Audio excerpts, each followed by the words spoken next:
Bruchim haboim. Welcome everyone. We're about to begin Be'ezras Hashem together on Daf Ayin Dalid Amud Aleph, starting with Ayin Gimel Amud Beis, the very last line on the Amud.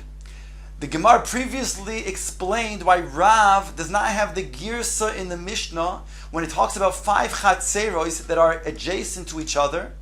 Our girsa is such that each chatzer is opened up to the next chatzer, and each one has an entrance to the mavui. Rav, however, does not have such a girsa. He explains it cannot be that each chatzer is opened up to each other. Why? Because Rav holds that each chatzer has to be 2 batim that go into each chatzer and 2 chatzeros that enter the mavui in order for the mavui to be adjusted and be a valid mavui. Otherwise, it's going to be a chatzer, and if it's not going to be a mavui, thereby cannot be adjusted by a lechi and a kara. It has more stringency as a chatzer. So therefore explains that it can't be that they are open to each other, because if they are open to each other, it would be one large chatzer. Therefore it will be one chatzer entering the mavui and not 2 chatzeros or more opening to the mavui. Says the Gemara, bringing back the previous statement of Rav. Gufa Omar Rav. Rav requires a mavui nitar belechi v'kara ad shiyu batim v'chatzeros psuchin l'soichoi. Rav says we cannot have a mavui that would be adjusted to be adjusted with a kare, a crossbeam, or a lechi, or a side post, unless it has 2 chatzeros opened to the mavui, which each chatzer having 2 batim at least opening to each chatzer. We're on top of Ayin Daled Amud Aleph. That is the shita of Rav. Shmuel Omar afidu bayis echad v'chatzer achas. Shmuel argues, and he says even if it's going to be one bayis, meaning to say one bayis that will then go directly into the chatzer, and one chatzer that goes directly into the mavui. In other words, again, Shmuel says one bayis that goes into the mavui, and one chatzer that has a bayis going to that chatzer, which are going to the mavui. So it comes out you have only one bayis going to the mavui and one chatzer going to the mavui.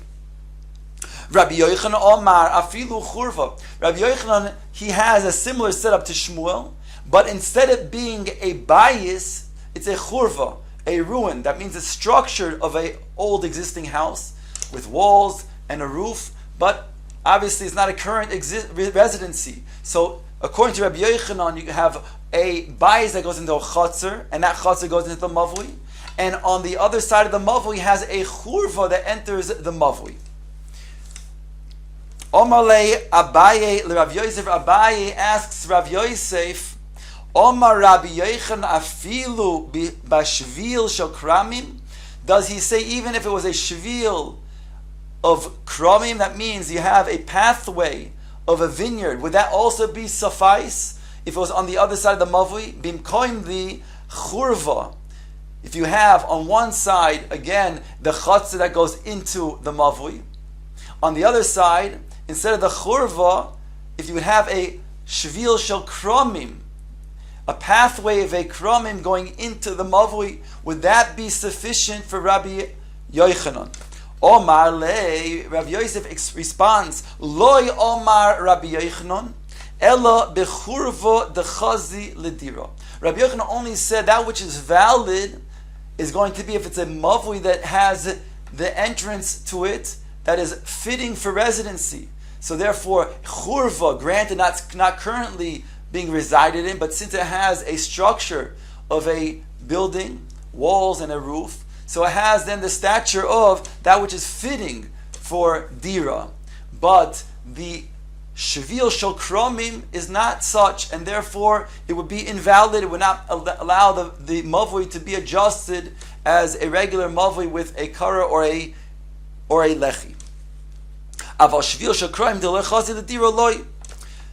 Says the Gemara, Amar Rav Huna bar Chinana ve'ozda Rabbi Yochanan l'taimei, and Rabbi Yochanan goes according to his own shita, his own reasoning in the following. This it states in the Mishnah. Omar Rabbi Shimon. Rabbi Shimon says the following: Echad gagois, ve'echad karfifois, ve'echad chatzeros. You have gagois that are on top of the buildings, and you have chatzeros, and you have karfifois, which he said karfifois are non-residential places, that all of these three things really are, the common denominator is that they're not for residency. And therefore, Rabbi Shimon has a shita. It's all rishus achas hein. They're considered to be one rishus. Lekelim sheshosu lesoichan. If you have kelim that on the onset of Shabbos was in either one of these three places, the gag, the chotzer, or the karpef, then you can freely carry that object from one gag to another gag, or the gag to a karpef, or to a chotzer, and vice versa, because it's all considered to be one domain, since they're all non-residency. That's the shita of Rabbi Shimon. But not kelim that on the onset of Shabbos were in a bias. So even if they then on Shabbos went on to the chotzer, let's say there was an Eivach Hatzeros, you cannot now take that object from that chotzer to another chotzer, or the chotzer to the karpef, and so on. Because that, he says, once it was in the beginning of the Shabbos in a bias, so therefore you then would bring it ultimately from the bias to another chotzer, and that would be problematic. So it's only going to be if those kelim that were already in the chotzer on the onset of Shabbos, or in the bias, or in the gag or the karpef, that would be then mutter, then carry with one to the next. V'omar Rav halachic Rabbi Shimon. Rav stated the halacha is like Rabbi Shimon. V'hu sheloi irvu, providing there was no eruv in that very chotzer, in the Erev Chatzeros, to allow carrying from the bias to the chotzer. Because he said if it would have an eruv to then go from the bias to the chotzer, then you would have then a problem. Because maybe on the onset of Shabbos there was an object that was in the bias. Then on Shabbos it was carried from the bias to the chotzer, which is okay to do. It's mutter because you have an Erev Chatzeros. But then you would go ahead and bring the object from that chotzer to other places, to another chotzer, to a gag. And Rabbi Shimon says only that which is shoyves from the onset of Shabbos. Aval irvu, but if it was irvu, then gazrin and dilma osila fuke money the batin l'chotzer. So again, Rabbi Shimon, Rav says it's only if it was not irvu. I explained the other side. When it's not irvu, then it's going to be mutter because there's no concern about an object being found in a chotzer. Since there's no erev chatzeros, it will remain in the bias. But if you have an eruv in that chotzer, whereby you took an object from the bias and you brought it to the chotzer on Shabbos, which again was permissible, you may then take that object which is now in the chotzer and bring it to another chotzer, or to a gag or a karpef. So on that, Rav says would be a problem. So again, Rav Shimon's din, the halacha is like Rav Shimon only in a situation where it's lo eruvu, when they did not make an eruv chatzeros. Ushmul Amar bein ervu bein lo ervu. Shmuel says it doesn't make a difference whether they made an erev chatzeros or did not make an erev chatzeros. Still, the halacha is like Rabbi Shimon. You can go ahead and carry from chotzer to chotzer, gag to gag, karpef to karpef, and in between the three.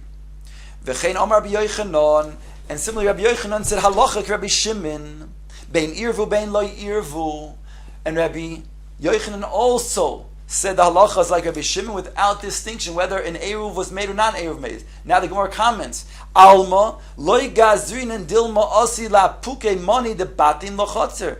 Obviously, if we see from the sheet of Rabbi Yochanan, who doesn't make a distinction between irvu and lo irvu, that means even in a situation where they were irvu, we're not concerned in making a gezerah that maybe they'll take the object that was now taken from the bias to the chotzer because of the eruv chatzeros, which is permissible, and then bring that object to another chotzer. We don't make a gezerah.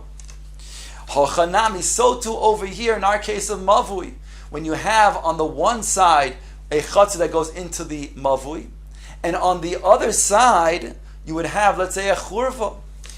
Lo gazrin and dilma osi la puke mani the chotzer lechurva. We're not making a gezerah that you might take an object and bring it into the mavi, which would be permissible, but then bring it from the mavi to the churva. Since Rabbi Yochanan is not concerned about that, that's the same sheet that is over there. We don't make a gezerah of the irvu atul loy irvu. So over here, we don't make a gezerah and say you might come to then take the object that is permissible to take to the mavui and then bring it also to the churva.